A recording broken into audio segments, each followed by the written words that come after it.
अस्सलाम वालेकुम। मैं हूँ ताहिर मलिक। बड़ा मज़ेदार मुल्क है अपना पाकिस्तान।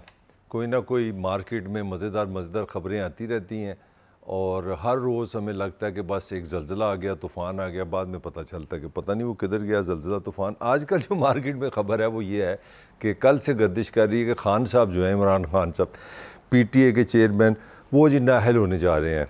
उन पे 62 63 लग जाएगा, फिर वो नाअहल हो जाएंगे, फिर एक मुकाबला बराबर हो जाएगा नवाज शरीफ के साथ, वो भी नाअहल वो भी नाअहल। और उसके साथ एक मार्केट में छोटी छोटी एक और दूसरी भी खबर है कि जी PTA पे भी पाबंदी लग सकती है, यानी कि वो सियासी जमात का उनका हक नहीं रहेगा। अब इस वीलॉग में हमने जो आपसे डिस्कस करना है वो ये करना है कि ये ख़बरें आई क्यों हैं, कहाँ से आई हैं और इसके असल में इसके हक़ाइक़ क्या हैं। क्या वाकई इमरान खान साहब नाअहल होने जा रहे हैं? क्या वाकई ये पार्टी जो इस वक्त पाकिस्तान की किसी हद तक आप कह सकते हैं सियासी इख्तलाफ के बावजूद कि पाकिस्तान की इस वक्त सबसे जो बड़ी सियासी जमात है वो तहरीक-ए-इंसाफ है, अगर नहीं भी है तो one of the best, one of the big आप कह सकते हैं। हुआ ये है कि कल इलेक्शन कमीशन ने 8 साल के बाद ये सबसे मज़ेदार बात है कि इस वीलॉग में हम ये भी डिस्कस करेंगे कि जहाँ पे पॉलिटिकल एक हमारा एक क्योस का कल्चर बन गया, हमारे इदारे भी कितने मज़ेदार हैं।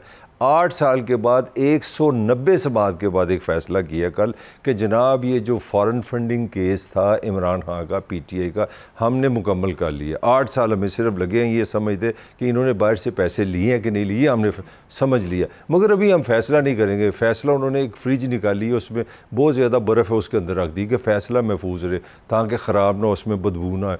मतलब ये अलग एक कहानी है कि ये महफूज फ़ैसला क्यों किया जाता है। अगर आपने फ़ैसला किया है तो लॉ तो यही कहता है कि आप जो इंसाफ है, जो कानून लगाएं और अपना फ़ैसला करें कि ये इन्होंने फ़ंडिंग ली है तो पाकिस्तान के कानून के मुताबिक ये सज़ा है, नहीं ली तो उसकी कोई सज़ा नहीं।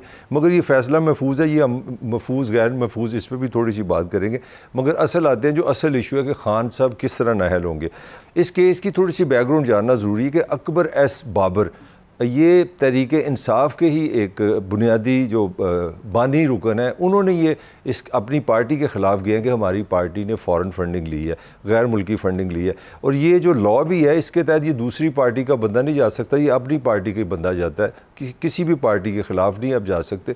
तो जो अपना बाबर हैं, जो एस अकबर बाबर हैं, वो साहब 8 साल पहले गए इलेक्शन कमीशन में कि ये जो पार्टी है, जो मेरी पार्टी, क्योंकि वो उसका खुद हिस्सा रहे हैं, कि इसने 3 उन्होंने इल्ज़ाम लगाए। पहला इल्ज़ाम उनका ये था कि इसने पाकिस्तान का जो कानून है, थोड़ा सा वो भी हम डिस्कस कर लें।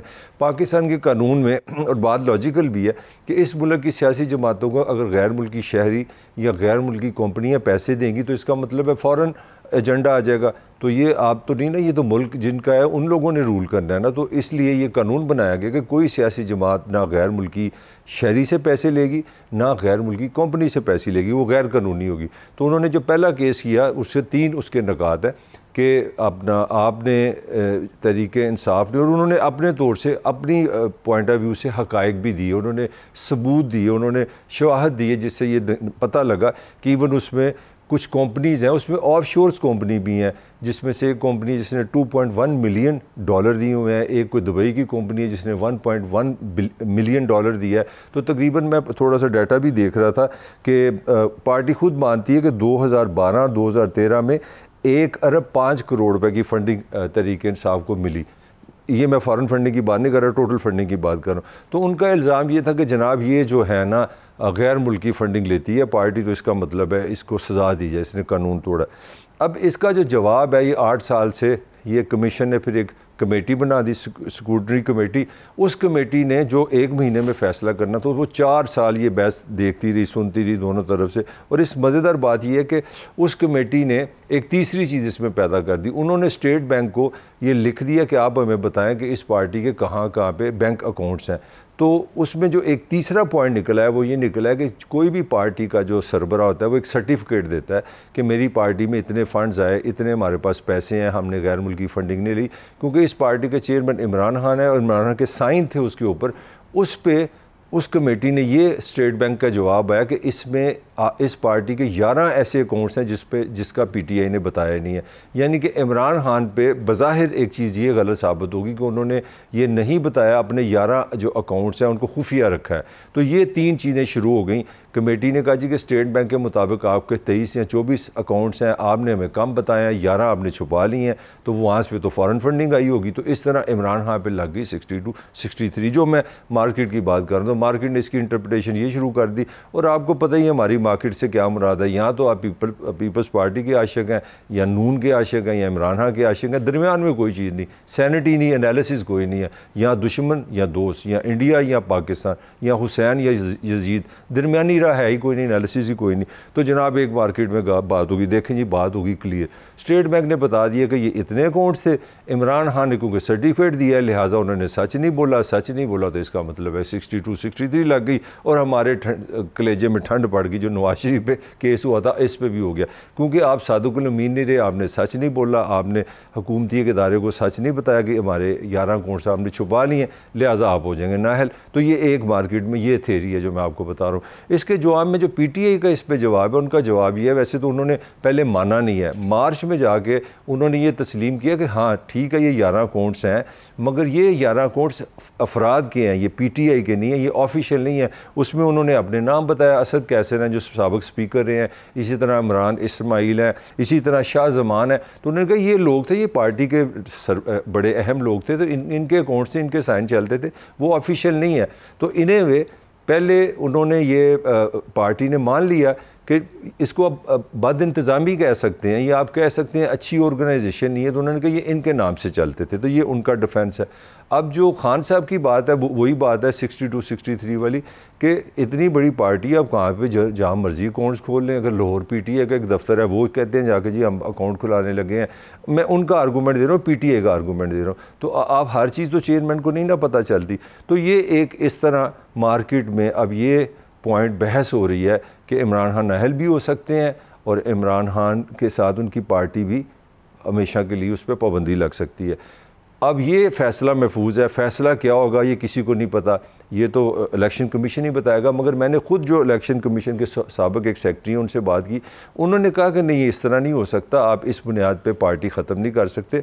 असूली तौर पे इसका तरीक़ाकार ये है कि इलेक्शन कमीशन जो है आपसे ज़्यादा से ज़्यादा ये कर सकता है, आपका इंतखाबी निशान छीन सकता है, या आप पार्टी का नाम बदल लेंगे। अगर ये पाकिस्तान तहरीक-ए-इंसाफ़ है तो उसका आप नाम पाकिस्तान तहरीक-ए-इंसाफ़ आप इमरान रख लें, तो वही पार्टी होगी, उसका नया उसका इंतखाबी निशान हो जाएगा। मुझे याद है किसी ज़माने में 70s में जब पीपल्स पार्टी बनी थी तो उनका इंतखाबी निशान तलवार था, वो तलवार से फिर वो तीर बन गया।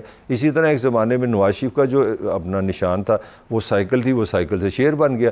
तो इसी तरह बल्ले से कोई आपका निशान आप वो ले लेंगे, आप नई पार्टी बना ले। तो मेरा हाल है मुझे लॉजिकल उनकी बात लगी, उनके ऐसा ये जो पाबंदी की कहानी है ना, ये इस तरह नहीं हो सकता, ना होगा, ये सारा प्रोपेगेंडा है। मगर पाकिस्तान का लॉ ये है कि अगर इलेक्शन कमीशन, ये एक सीरियस बात है, अगर इलेक्शन कमीशन ये मान लेता है कि वाकई फ़ॉरेन फंडिंग हुई है और तहरीक-ए-इंसाफ़ को बाहर से पैसा आया कंपनियों से, क्योंकि इसमें एक दो इंडियन शहरी भी आए हैं, ये मैं फैक्ट्स की बात कर रहा हूँ जो केस में नज़र आए हैं, ऑस्ट्रेलिया से भी पैसे आए हैं, ट्रांसफ़र हुए हैं, न्यूजीलैंड भी शामिल है, कनाडा भी शामिल है, यूके भी शामिल है, दुबई भी शामिल है। तो अगर ये हो जाए तो फिर उस सूरत में एक चक्कर है कि जो वफाकी हुकूमत है वो सुप्रीम कोर्ट में एक रेफरेंस दायर कर सकती है कि जी सुप्रीम कोर्ट वालों ये अदालत आली है, ये देखें ये एक पार्टी है, ये बाहर से पैसे लेती है, ये हमारा रेफरेंस है, आप इन पर पाबंदी लगाएं। तो ये हुकूमत पाकिस्तान का इख्तियार नहीं है, ये वर्ष कम वर्ष होता है।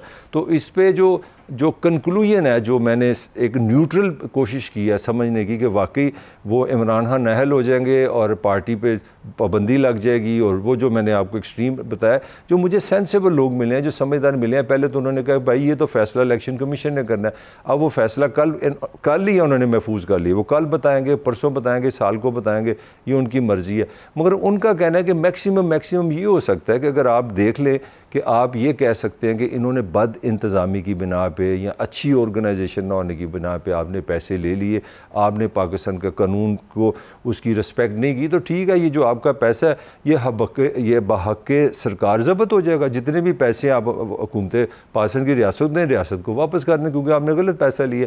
तो मुझे मेरा अपना भी दिमाग यही कह रहा है कि इस पर मैक्सिमम यही अगर कोई फ़ैसला होगा जो लॉजिकली मुझे लग रहा है फ़ैसला दोनों नहीं करना है, और ये फ़ैसला को ख़त्म भी नहीं होगा। आप इलेक्शन कमीशन कमीशन के ख़िलाफ़ PTI हाई कोर्ट में जा सकती है, सुप्रीम कोर्ट में जा सकती है, तो एक लंबा प्रोसेस होगा। तो जो बाद में कंक्लूड करना चाह रहा था वो यही करना चाह रहा था कि हमारे यहाँ ये जो कल्चर आ गया कि हर चीज़ पे हमने एक्सट्रीम पे ले जाना। अगर आपको इमरान खान अच्छा लगता है तो आप कहते हैं जी हुआ ही कुछ नहीं, 1-2 अकाउंट्स ज़्यादा हैं तो क्या है, बद इंतज़ामी है, वो उन्होंने मान लिया, इलेक्शन कमीशन को समझ आ जाएगी।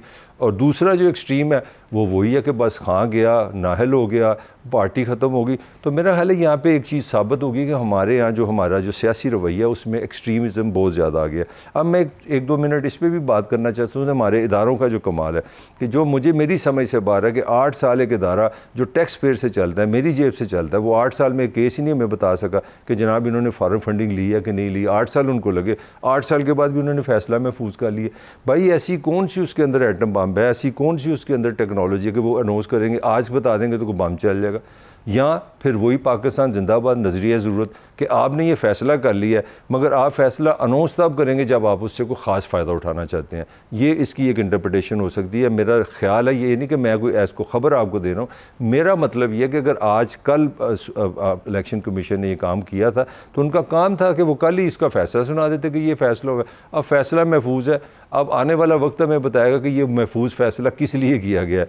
यहाँ तो ये भी होता है ना कि किसी को सबक सिखाने के लिए आपको सज़ा इसलिए नहीं दी जाती कि आपने काम गलत किया, आपका वक़्त का इंतज़ार किया जाता है कि आपको सज़ा कब देनी है। जिस तरह नवाज़ शरीफ ने पनामा का जो केस था 2016 का, वो बहुत पहले की कहानी थी, तब किसी इदारे को नहीं पता चला, मगर जब उसको नाहल करना था शायद उस दिन पता लगा निज़ाम को ना ना ना इसके पास तो काम है, इसने बाहर से पैसे लिए तो नाहल हो गया। तो ये भी हो सकता है कि पता नहीं कोई नज़रिया ज़रूरत के तहत ये फ़ैसला महफूज किया।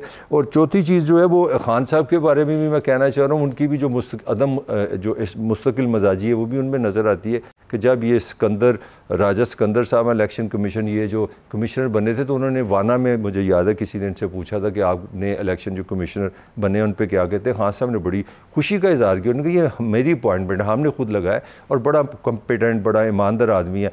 बाद में खान साहब ने भी यू टर्न ले लिया, उन्होंने कहा नहीं नहीं ये तो इलेक्शन कमीशन हमारे खिलाफ है, PTA के ख़िलाफ़ है, हमारे खिलाफ फैसले आएंगे। तो ये सारी कहानी है। तो एंड मुझे यही लग रहा है कि फ़ैसला महफूज है और हो सकता है कि ये बहुत महफूज तरीन ना हो जाए। ये हम देखते हैं कि इसका क्या होगा। बाकी 8 साल हमारे इस निज़ाम को कुछ नहीं कहते, 190 जो स्मात हैं इस निज़ाम को कुछ नहीं कहती, और शायद यही निज़ाम की वो खामी है जो सोसाइटी को तकसीम कर देती है। अगर ये 8 साल पहले केस हुआ था तो महीने 2 में 3 में इस पर जो कानून जो कहता है वो मेरा दिल ना सुने, मेरा दिमाग ना सुने, इस पर फ़ैसला होता तो शायद पाकिस्तान में शायद सियासी अदम इस्तेकाम और जो सियासी बर्दाश्त की कमी है वो शायद उसकी एक ये भी वजह कि हमारा निज़ाम में भी इंसाफ नहीं है। अगर 8 साल के बाद भी फैसले ने महफूज ही होना है तो फिर हम मेरा हाल शायद इस तरह की ज़िंदगी गुजारेंगे। मुझे इसके साथ इजाज़त दीजिए, इंशाल्लाह फिर आपसे जल्द मुलाकात होगी। अपना ख्याल रखें। अल्लाह हाफिज़।